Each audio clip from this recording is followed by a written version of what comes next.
Good afternoon, passengers. This is a pre-boarding announcement for Flight 86G to Cameroon 2005. I would like to invite you on a 16-year journey back in time. Back in time through the life of a young person, a young girl, one that would do just about anything to fit in, to belong, one who spent her entire life waiting to know what it felt like to be totally and fully accepted. If we're being completely honest right now, it's extremely exhausting. You know, pretending to be someone you're not, waking up every day and taking a glimpse of the conflicted person you see staring back at you in the mirror, and seeing the angry reflection, which is you, the true you, the real you, not the person you wish to become in the future, or regrets from the past, but who you are right now in this moment. Sometimes we're too fast to judge ourselves and focus on the features that we wish we could change. All those things that make us just one step away from being the person we want to in our heads. The person we would be if our appearance were up to us. Ladies and gentlemen, everyone sitting in this room right now, my question for you is, if you had the opportunity to change just about absolutely anything that you disliked about yourself, would you do so? This may seem like this question has such an obvious answer. But more importantly, what I would like to know is why. Why would you change these things that you dislike so much about yourself? Perhaps it would make you feel happier, or make you feel more attractive, or make you love yourself more. But is it really our appearance is that what makes us the most loved and valued? Before we begin, I'd like to draw your attention to the board. Here I have a few images, and in some way they all link. At the top left, there's an abandoned black boot on the beach, perhaps left after a day out, and we have no clue how long it's been there for. It has clearly been neglected and visually does not fit into its surroundings. This is not where the shoe belongs. Secondly, in the middle, we have a woman with a detached hip. From her posture and the way she's standing, we can tell that she is in pain. Perhaps she is suffering in silence. She may well be, but she is visibly in pain. And finally, there's a screen full of blue M&Ms, all identical and alike, all with the same color coating, apart from one, the red M&M. Now, because the red M&M does not look like the others, it stands out. It looks different from the others. People are more likely to notice it because it doesn't look like the other things around it. Ladies and gentlemen, everyone here, I would like to say, as being someone who grew up with no one else really looking like them growing up, sometimes I felt like the red Skittle, or red M&M, should I say. And that's what I want to focus on today. That feeling of constant exposure, always being watched and standing out from the crowd. The trend across these three images is that they're all out of place, or if so, misplaced and do not fit the trend of its surroundings. Out of place. What an odd phrase. And it just so happens to be the title of this talk. It is such an interesting phrase with so much exposure. It can mean so little to some people, but so much to others. And that's what I find so interesting about it. I would like you to reflect back and think of a point where you felt out of place. A time where you didn't quite feel like you fit in. We all know the feeling to some degree. For some, this feeling may be more powerful than others. It could perhaps be your first day attending a new school, all by yourself, and you don't know anyone else attending the school. Or it could be in a new country. Or it could be you attending a social event with not one familiar face in sight. Out of place can be a cold, daunting, and isolating feeling. I like to best describe this analogy through these two lizards. Here we have the Komodo dragon and the chameleon, two very extravagant lizards. The chameleon is best known to people by its color-changing ability and its ability to disguise into any surroundings that it goes into. This makes hiding from predators much easier than it does for the gray-skinned Komodo dragon, which has to develop a tough skin in order to survive.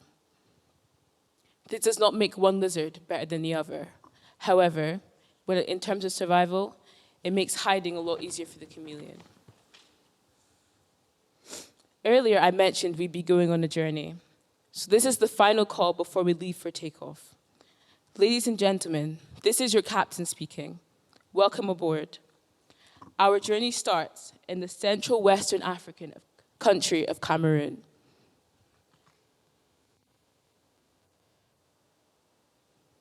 Cameroon, where a young woman and her 2 infants would journey across the Atlantic Ocean. Cameroon, a mainly French-speaking country, which gained its independence in 1960. It borders countries such as Chad and Nigeria. However, life has not always been easy. In Cameroon, people have been suffering from the Anglophone crisis, an intense civil war affecting over 3 million people. That is almost the same population size as Arkansas. Many have been forced to flee, and numerous of human rights violations have occurred. The name Ambazonia has been taken from the Ambas and the Ambazos, the local name of the river of the mouth of Wari. This is where the English language was permanently established for the first time in southern Cameroon, since colonialism divided Cameroonians into French and speaking regions. For a glimpse of time, I saw hope. When BLM was put onto spotlight by social media, and for a few months or so, it felt like the world was on my side. Little did the world know that this long-lasting devastation was tearing my country into 2. It was like the world had finally woken up, and a flame was lighted in the righteous. For once, police brutality and outlandish discrimination was not being ignored. Gen Z took over multiple social media platforms, such as Instagram and TikTok, using their pages to spread awareness. Posts were being put up and shared all over the internet. I felt heard. I felt seen. However, soon enough, with every single issue established on social media, the protests would become limited, and people would stop sharing posts. Blackout Tuesday posts would disappear from people's feeds, and everything goes back to normal like it never happened in the first place. That flame, which was once alive and burning desire for change, had been blown out. Microtrends and performative activism had won once again. Soon enough, 10 hours would fly by, and all 3 of them would find themselves standing in front of a Welcome to Heathrow sign. Little did the family of 3 know that how many challenges would face them. But likewise, with all challenges, there is the opportunity to prosper and grow. The family of 3 would venture up to the north of the UK, settling in the capital city of Scotland, Edinburgh. Edinburgh, now home to 471,000 people. In 2007 alone, there was 5.1 million people living in Scotland. With that being said, only 4% of them were not white. Bringing oneself into a new country is a challenge on its own, never mind raising 2 children. For the children, this would mean growing up in a new country with new cultures, extreme culture differences, meaning differences in the food they would eat, and most especially, the change in weather. Little did this family of three know that the biggest difference would be the color of their skin. The truth is, you don't realize you're the only black person in your class until your braid falls out in class and no one understands the embarrassment, or when someone points out the difference in the texture of your hair. This can be a cold, daunting, isolating feeling, out of place. In 2019 alone, there was a migration total of 528,000 people. Imagine how many little boys and girls felt the same as this family of three. Little did one of the young, optimistic toddlers know, out of the family of three, in box braids and a tiny dress, know that 15 years later, she'd be doing a TED Talk on identity. Black is not just a color. Black means culture. Black means creativity, courage, and strength. For some, black means being completely unapologetic of how you look and how you seem. My hair. If someone were to ask me what part of my body I am most proud of, I would 100% and every single time say my hair. Nothing makes me happier than styling my tight 4C curls in an unlimited amount of forms. It has not always been easy, though. I would be lying to you all if I said right now I had never begged my mum to straighten out my voluminous curly hair until it was pencil straight, like the stars I saw on Disney channels, or like the dolls I saw on shelves.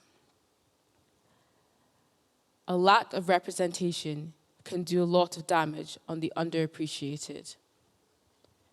Being a minority in Scotland has helped form my identity.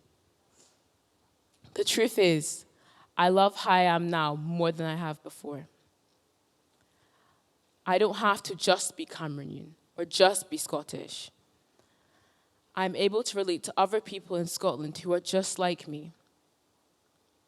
I'd be lying to you all right now if I said that there are many people with the same ethnicity as me in Scotland. However, many of us share similar experiences and a similar story, and through that, we can relate and unite. With that being said, I understand my afro is extravagant and striking, and I like it that way. However, what I don't like and what I don't appreciate is when someone decides to dig deep inside my hair in curiosity, violating boundaries, making me feel very uncomfortable. On that note, I would like us to do a little activity. I would like you to turn to the person in front of you and reach into their hair. Yeah. Uncomfortable, isn't it? Very uncomfortable. And that's why I struggle so much to understand why so many people feel comfortable just touching someone else's hair. It's never something I've been able to understand. The truth is, I'm scared for my country, and I want better for my people. With all this being said, I wouldn't change my journey for the world. Every day, society attempts to degrade my features and suppress my potential. Glowy melanated skin and hair that defies gravity are all features too great to be contained in ever-changing beauty standards. It is the constant pressure to strive to meet these beauty standards and trends that were never designed to parade my beauty in the first place. Just another reminder that you're different. Just another reminder that you are out of place. But my question is being different such a bad thing? The truth is about being black is you don't realize you're different from others until someone else tells you. All it takes is an angry policeman and the wrong timing to tell how your story will end. And all of a sudden, you're the next trending hashtag of victims in line to gain their justice. Justice. a false perception that is owed to many victims, but most certainly never promised. In my case, it was the furious bus driver locking the door on my arm to stop me from getting on the bus, or a troubled church congregation member locking 10-year-old me out of church for no reason. These are all the same reasons why I used to feel insecure wearing my natural hair out. It felt as though every time my hair wasn't protected and locked away in protective styles, a wave of anxiety would come over me. My hair is supposed to be my crown, but every day a new microaggression is being thrown at it. Wishing it was longer, wishing my curls were looser, wishing my hair was lighter, wishing my complexion was tanned, not deep dark. But this, fortunately, is all in the past for me. But for many, this is not the case. Ladies and gentlemen, everyone watching this right now, when will it stop? Thankfully enough, this continuous journey does not finish at a dead end. Soon enough, the young girl, now turned teenager, will go on to her new school and form a new society which celebrated the blessings in people's differences and seeks for a change in an environment where she once felt stuck and helpless. A society called BAME Society, one where she could be herself unapologetically. It makes me smile when I look back on the progress that has been made so far. Now that I've been able to find my safe space, but it's not over. There is still a lot of work to be done. And even though I can truly express my feelings and be honest, I hope that many people find a safe space such as mine. Feeling out of place, but nowhere else I would rather be. Thank you.